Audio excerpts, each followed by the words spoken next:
సంసారం మంచిగా లేదని సర్దుకోకుండా సడకెక్కి ఆడోళ్లకు షాక్ ఇచ్చే తీర్పు చెప్పింది సుప్రీంకోర్టు. విడాకులు కావాలని కోర్టులకెక్కి అవి తీసుకున్నాక మొగుడు నుంచి భరణం కావాలని బాధ పెడితే బాగుండదని చెప్పింది.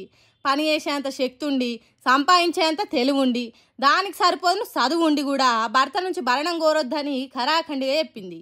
ముంబైలో పెళ్ళైన 18 నెలలకే ఓ అక్క మొగం నుంచి ఇడిపోయిందట. ఇడిపోతే చెడిపోరు, ఇంకింత కలిసి వస్తుందనే ఆలోచనతోని భర్త నుంచి 12 కోట్ల రూపాయలు ఓ అందమైన అద్దాల ఇల్లు భరణం కింద భర్తీ ఇవ్వాలని అడిగిందట. దానికి సుప్రీంకోర్టు గట్టిగా సమాధానం చెప్పింది. పని చేసే వీలుండి, నౌకర్లు చేసేంత చదువులు చదివి, సంపాదించేంత సత్తా ఉండి భర్త నుంచి భరణం ఎట్లా అడుగుతున్నావు అన్నట్టు కోపడ్డదట. భర్త చేసే కొలువులా బాగా అడుగుతున్నావు, నువ్వెందుకు జాబ్ చేయవు అని అడిగిందట. ఏ రేటోళ్ళ మీద ఆధారపడకుండా హుందాగా బతికితే మంచిగా ఉంటుంది కదమ్మా అని అన్నదట. మరి అంతే కదా, మహిళలు పురుషుల కంటే దేంట్లో తక్కువ కాదు, వాళ్ళు ఎంతటి పెద్ద పనినైనా చేయగలుగుతారు. అసొంటప్పుడు భరణం కావాలని అన్నాడు మహిళా శక్తినే తక్కువ చేసినట్టు అవుతుంది. అట్లా అని ఆడోళ్ళ బతుకులు ఆగం చేసిన మొగోళ్ళు దీన్ని సాకుగా చేసుకొని భరణం ఎగ్గొట్టొచ్చు అని చూస్తారు.